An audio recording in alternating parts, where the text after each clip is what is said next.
Because of the following special program, Wonder Woman and the Incredible Hulk will not be presented this evening.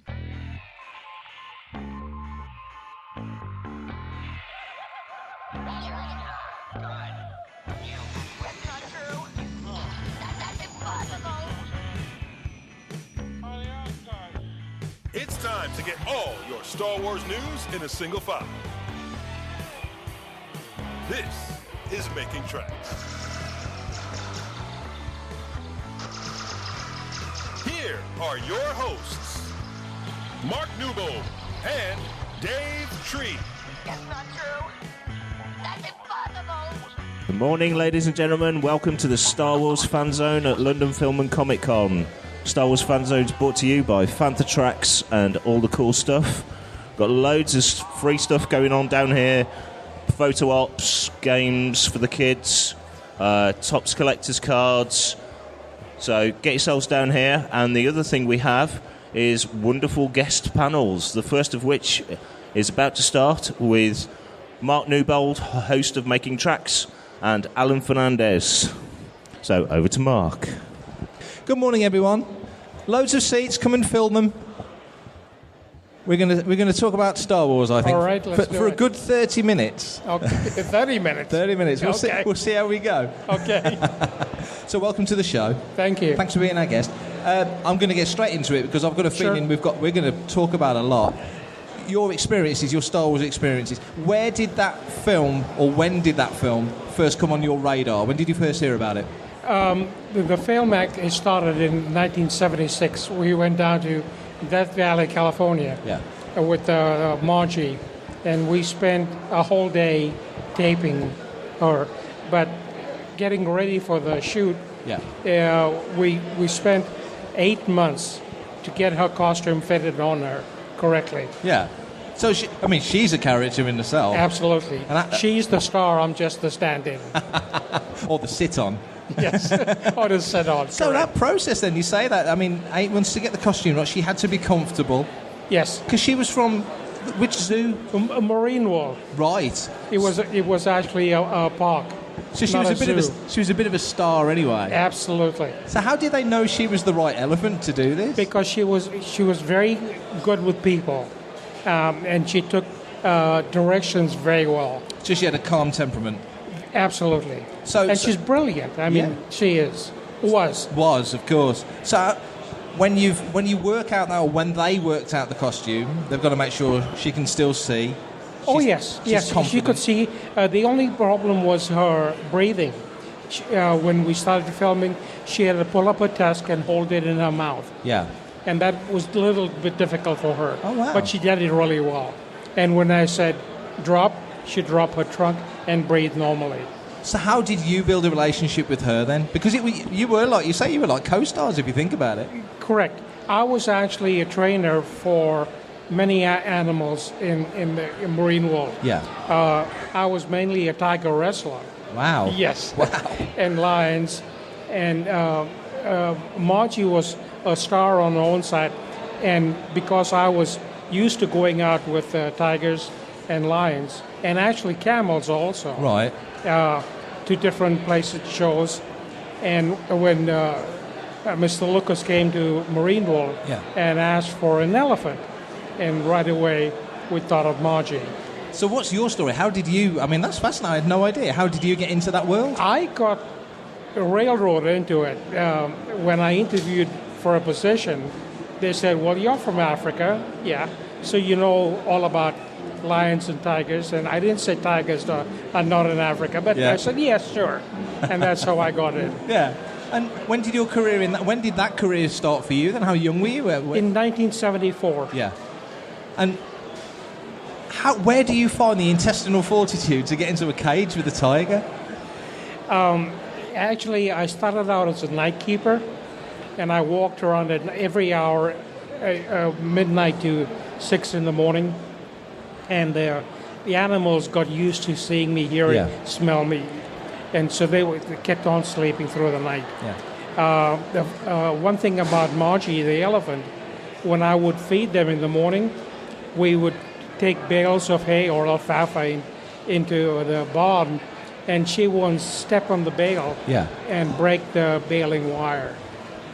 I didn't have to do that. She Wow. did it for me. Was she the smartest elephant you'd ever dealt with? Yes. Yes. What is it about certain elephants? I'm going way off into the weeds here. What is it about certain elephants that they can pick up instruction? How are they wired like that? They're very, very intelligent. Very intelligent. In fact, I just heard that there was a program where a mirror was placed in front of different animals. Yeah. And apes, for example, would think that was another ape and try and attack it. Yeah. But elephants stood and looked and recognized themselves. They knew it was them. It knew it was them. Wow.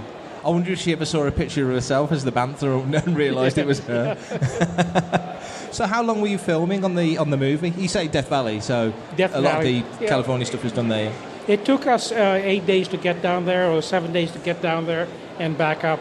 But the filming is actually 8 hours. But I'm sure the crew was there much longer. Yeah. Because they were filming the terrain. So what did you know of the role? Obviously, Tusken Raider. So what did they tell you of the character? Did you know anything about it? I had no idea. No. None. And what did you think of? So you're in the mask, so The mask was actually built on my face at the last minute. Yeah? Really? Yeah. And there were 3 of us. Well, 2 of us in Death Valley. Well, actually 3. I can't remember. Bob Stryker was one of, Yeah. also from Marine World. Champion was another one, and I believe he passed away. Right. I'm not sure. And do you think George used you guys because you had the connection with the animal? Yes. And Margie trusted us. Yeah. In fact, when we got to Death Valley, we spent the first night on the side of the road, and she was a little bit agitated. Yeah. Because of the long drive. I was going to say the transportation and getting her there. Yeah, so I believe I spent the night in the trailer with her. Yeah. To keep her calm. Wow. For the filming in the morning. And how did she deal with the heat? I mean, it's incredibly hot there. How did she deal with that heat? She dealt with it very well. But when we took off the costume, she was soaked inside. Really? And a funny story, when we took off the costume, we said, go run. But she kept around the trailer because I was home. Yeah. And she got up to the dune, and the highway was down below. Yeah. And nobody could see the truck but the elephant. Yeah. So they kept on driving and said, no, that can't be an elephant. It's got to be Mirage. Yeah. In the desert. Isn't it incredible, though, to think, I know when they filmed in Tunisia and you would look that way and there's the hut, and you would look that way and there's the sea, but we never see the sea because it's Tatooine. Yeah, right. And you say you're filming those scenes there and there's the highway is literally Right. next to it. Yeah. So you literally just let her go and have a run. Yes. How do you cool an elephant down? Do you hose her down, or how does she get that heat out? The costume had vents. Yeah. For air to go. The horns were actually hollow. Right. Yeah. So let a bit of airflow. Yeah. Wow. So you didn't know anything about the character you were playing? No. You obviously surmised that it was taking place on a hot world or a desert world. Well, it was in the middle of a winter in Right. Death Valley. Okay. 80 degrees. Still 80 degrees. So Not like London. Oh, well, I was going to say, this at the moment is so weird. I'm not used to this. I'm totally not used to know. this. And I'm wearing a black shirt like a genius. When you saw the film then, what were your impressions of... Obviously, you know your character, your race is a dangerous race of people. Well, Because, I did a few movies, and, I didn't think Star Wars was going to go anywhere, literally. Yeah. I mean, when I had breakfast with Mr. Lucas, we were actually one of the accountants was checking to see what we ordered, so to tip correctly. Yeah. So they were really being careful. Yes. So you must have been, like everybody, and we speak to people on this stage and elsewhere on the podcast. Some people, in retrospect, are like, I knew it was going to be a hit, but most people are like you, going, no idea. No. In fact, only 2 years ago, somebody came up to me and said, if you really were in Star Wars, I said, yes, I was. Yeah. And he said, do you know you're a star? I said, no. And then I did a small little video on YouTube last year, Yeah. and that took off. Yeah. And then this year, a couple of months ago, I started doing the circuit, Yeah. and I'm having fun. I was going to say you're enjoying that because it's what do you say 76, so it's a good way back. But you were there for a week, so it's a good few little memories. Yes, Were there any funny moments? Obviously, you were very much there for Margie, but were there any other interesting moments that happened during that week? As far as Just with the crew. yeah. Well, I told you about the breakfast. Yeah. After the last year, a friend of mine took me up to the ranch. Yeah. Skywalker. Yeah. We went and had lunch at the cafe, and Casey, who was a sound manager, sound director, introduced me to one of the sound people, and I said, "This is the Tusken Raider," and every face turned and looked at me. Yeah. And I said, "What are they looking at?" And Casey says, "You're a star." I said, "No." In fact, sitting next to me was Ron Howard. Wow. Yeah, and he was just finishing the sound and editing on the very last movie that he made. Yeah. That's a bit cool. Yes. So when the film came out, it becomes a massive hit. And obviously with any film production, there's lots of people involved, lots of people. Yes. Did you get a sense of pride that you were in this key little scene? When the movie came out in '77 in San Francisco, at the Coronet Theater, and I said, I was in that movie, and at that time I had a gold Cadillac. So I said, "Would you mind driving?" My girlfriend. And so she sat in the driver's seat, and I was in the back, pulled down the window, and we drove by the line, which was around the theater. And I'm waving. Your moment. No, nobody knew who the hell I was. I'm Anthony Daniels, and you are listening to Fantha Tracks. Well done. Years later, the character Tusken Raiders, some people develop and become a thing, and then Star Wars fandom gets bigger and bigger, and everybody's familiar with these characters. Right. And you see things like this little fella down here. That's amazing. Make you happy? That's amazing. I had no idea. Well, did you see any of the merchandise back in the day? No. And you never got anything? You never picked anything up? No. Have you got anything now? Now that you're on this circuit and you're able to talk about it? I'm finding more and more. Yeah, really? Because it's everywhere. Everywhere. And the fans bring all kinds of stuff. I'm amazed. It makes you happy. It must make you happy because, like I say, when you did it, you were there as a specialist because of Margie, and you work on the film, get paid whatever you got paid. And I would assume you think, oh well, back to Marine World, I'm done. But you're right. This whole thing has got its own life. It was just part of my job. Margie was the star. Yeah. When did Margie pass away? It was a few years ago, wasn't it? I'm not sure. A few years ago. Yeah. And unfortunately, they left the costume out in the rain, and it got destroyed. It still makes me smile to think of an elephant wearing a costume, but it literally is a costume, isn't it? What was it made of? What material? Horsehair, balsa wood, styrofoam, very light. Yeah. The bags on the side of Margie were actually stuffed with straw. Wow. And it looked like it was very heavy. Yeah. I believe the only heavy things were us sitting on Earth. So famously, when they were doing the sound effects for Star Wars, they would go to like San Diego Zoo to get bears growling and walruses and stuff. Did they come to you guys as well to do sound? No. The sound of the Tusken Raider is actually a mule. Right. Yeah. And you didn't train that as well, did you? No. And some of the other sounds were put together after the film was shot. Yeah. And it's amazing, some of the voices, sounds. Did you make, when you were there and they're directing you, were you making any noises on the back of her, or no. It's all just making sure she... Well, they wouldn't hear us anyway. No, I guess not. It was just filming. So what was the heat like? You say it was in the 80s, so it would still be quite warm in the costume, I would assume. Yes, it was. But we got a chance to take off our headpiece, which was okay. Now, there's one part in the movie where I'm holding my mask. Yeah. And the reason why is because of the tunnel vision. Yeah. I had to memorize the terrain.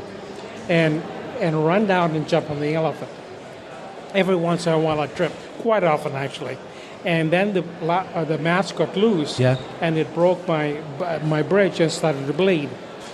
And that's why I was holding it to stop it from seeing what it hurt. And Mr. Lucas said, okay, just sit on the front of the elephant for the rest of the filming. I said, great. Yeah, I'll take that. I just sit there. That's a very common thing, though. A lot of actors, we had Corey D. Williams on here yesterday, and he was in Return of the Jedi, and he had a mask, and he had limited vision. So you have to mark out your steps, like Anthony Daniels of C-3PO knew how many steps left and one right. But you were running.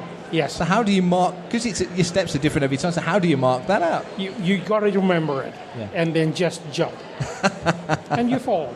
Out several times. Yeah. So when you film, you say you filmed for a week, and obviously a large element of that was getting the elephant comfortable. Did you film any other scenes that weren't used, or was that always you knew exactly? Yeah. 8 hours of filming. And only 3 seconds in the movie? Yeah. Yeah, you can believe that. There's a DVD just there, isn't there?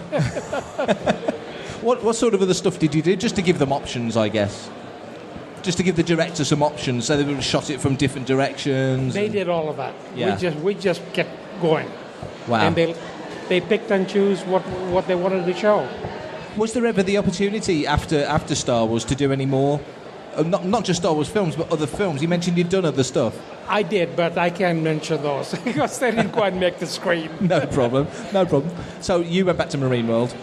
So how long did you work there for? I worked at Marine World for about a little over 4 years. Yeah. And then I left and went to school, got my degree. And then I got into computers. All right, okay. And that changed my life. So I'm still fascinated by tiger wrestling. What I can't even conceive of. Well, okay, it started with Mohan. Mohan was the runt, Bengal tiger. Yeah. His mother gave him up for dead. And Peter Gross, who was the director of land animals, said, do you want the cat? I said, sure. Yeah. So I took Mohan. As a project almost, as you were going to rear him and... Yeah. And Mohan was my personal cat. Right. Nobody else would touch Mohan. Yeah. And he grows with you, he knows you. Yeah.